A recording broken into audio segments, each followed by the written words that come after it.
성령님, 좋은 아침입니다. 이 시간 성령님을 초청합니다. 오늘도 내 안에 오셔서 하나님을 기쁘시게 해드릴 것을 소원하게 해주세요. 오늘 말씀을 통해 구체적으로 무엇을 해야 할지를 깨닫게 해주세요. 깨달은 것을 삶 속에서 실천할 수 있도록 도와주세요. 아멘. 오늘 우리가 함께 나누실 하나님 말씀은 마태복음 21장 18절에서 32절까지의 말씀입니다. 오늘 본문은 크게 두 가지 사건으로 구분할 수 있습니다. 첫째는 18절부터 21절까지 무화과 나무의 비유이고, 두 번째는 22절에서 32절까지 예수님의 권위에 대한 종교 지도자들의 논란입니다. 먼저 18절 19절의 말씀을 보시면, 이른 아침에 성으로 들어오실 때에 시장하신지라 길가에서 한 무화과 나무를 보시고 그리로 가사 잎사귀밖에 아무것도 찾지 못하시고 나무에게 이르시되 이제부터 영원토록 내가 열매를 맺지 못하리라 하시니 무화과 나무가 곧 마른지라. 여기서 중요한 것은 입이 무성하여 모든 사람들의 기대에 당연히 열매가 있기를 바라며 희망을 품게 만들었는데, 정작 가보면 아무 열매도 없는 쓸모없는 경우에 하나님은 엄중히 책임을 물으시며 심판하신다라고 하는 것입니다. 겉으로는 화려하고 풍성하지만 필요할 때 아무 쓸모가 없는 사람들이 있고, 반대로 겉으로는 아무것도 아닌데 꼭 필요할 때 소중한 역할을 하는 사람이 있습니다. 겉모습, 외형을 볼 것이 아니라 그 내용과 열매가 더 중요하고, 사람들의 기대와 평가가 아니라 하나님의 평가와 판단이 더 중요하고, 하나님의 심판이 반드시 있다는 것을 알아야 합니다. 예수님은 이 사실을 제자들에게 알려주시려고 일부러 무화과 나무를 예로 들어 심판하신 것입니다. 그러나 제자들의 관심은 예수님의 가르침과 의도를 파악하지 못하고 지금 무화과 나무에 나타난 현상, 즉 무화과 나무가 말라버린 이적에 관심을 가집니다. 그래서 예수님께서는 다른 분위기의 질문을 하십니다. 20절에서 22절입니다. 제자들이 보고 이상히 여겨 이르되 무화과 나무가 어찌하여 곰 말랐나이까? 예수께서 대답하여 이르시되 내가 진실로 너에게 이르노니 만일 너희가 믿음이 있고 의심하지 아니하면 이 무화과 나무에게 된 이런 일을 할 뿐만 아니라 이 산더러 들려 바다에 던지지라 하여도 될 것이요 너희가 기도할 때 무엇이든지 믿고 구하는 것은 다 받으리라 하시니라. 예수님은 제자들의 엉뚱한 질문을 책망하지 않으시고 또 다른 교훈으로 설명해 주십니다. 삶의 근원, 이적과 능력의 원천이 하늘에서 온다는 것과 또 믿음으로 기도할 때 응답해 주시는 신실하신 하나님을 믿고 의지하고 따르라고 알려주십니다. 그때 막 심각한 사건이 벌어집니다. 예수님과 제자 일행이 성 안에 들어와 성전에서 가르치려 할 때 제사장들과 백성의 장로들이 예수님의 가르침에 대해 문제를 삼고 따진 것입니다. 23절입니다. 예수께서 성전에 들어가 가르치실새 대제사장들과 백성의 장로들이 나와 이르되 내가 무슨 권위로 이런 일을 하느냐? 또 누가 이 권위를 주었느냐? 다시 말하면 너의 권위를 인정할 수 없다는 것입니다.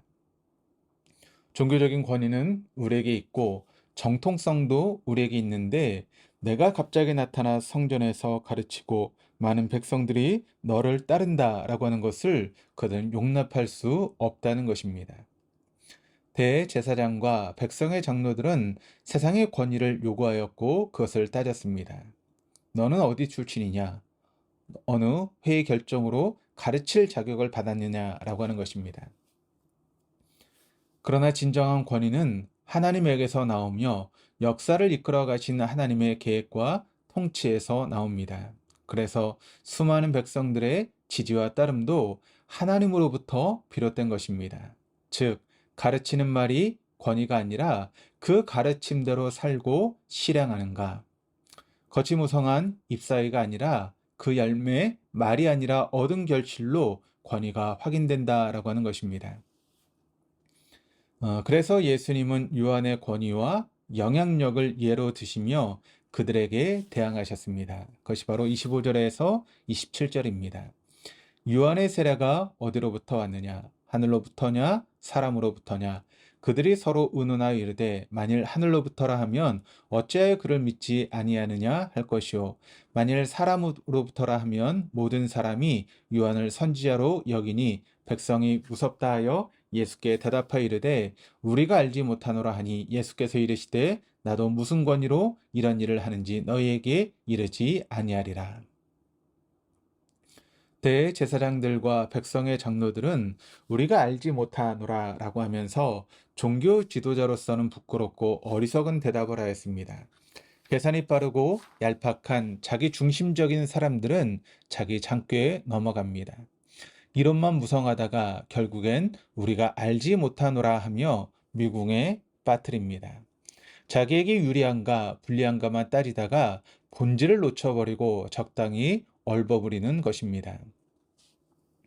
세례 요한의 권위는 그의 가르침의 내용에도 권위가 있었지만 진정한 권위는 세례 요한의 삶에서 나왔습니다.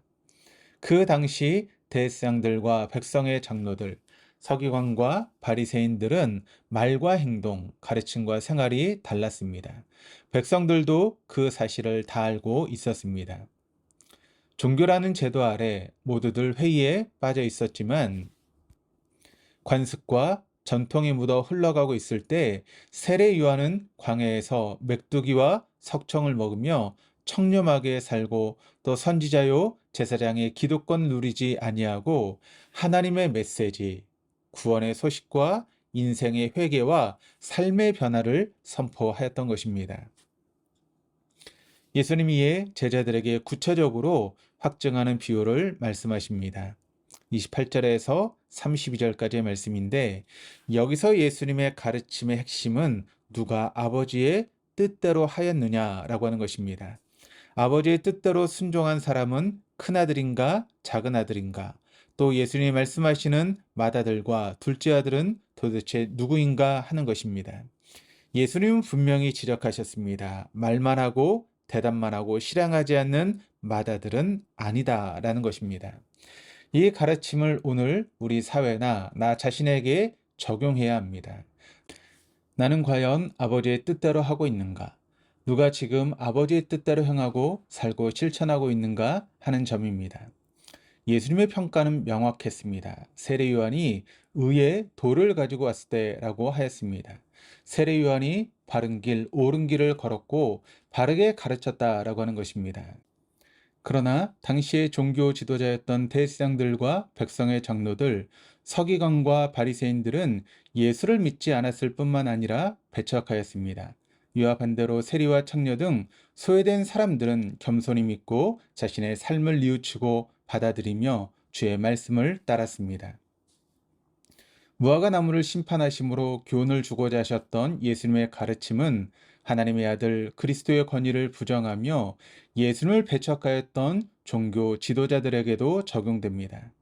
하나님의 뜻을 따르지 않고 믿음의 열매를 맺지 못한 채 자신들의 재물과 명예, 이익만을 따라다니는 사람에게는 무서운 심판을 하실 것입니다. 우리도 오늘 우리에게 주신 예수님의 가르침 앞에 나 자신을 돌아보고 우리 공동체를 살펴보며 겸손히 주의 뜻에 최선을 다해 순종하며 실천해야 하겠습니다. 기도하시겠습니다. 하나님 아버지, 열매는 없는데 잎사귀만 풍성했던 무화과 나무가 바로 우리 자신이요, 우리 교회의 모습은 아닌지 되돌아봅니다. 용서하여 주옵소서.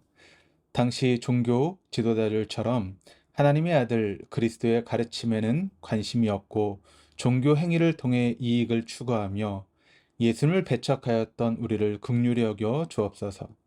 겸손하게 주님의 가르침을 받아들이고 우리의 잘못을 말씀에 비추어 회개하게 하시며 나의 뜻과 고집이 아니라 하나님의 뜻을 진정 따르는 우리가 되게 하여 주옵소서. 감사드리며 예수 그리스도 이름으로 기도드립니다. 아멘.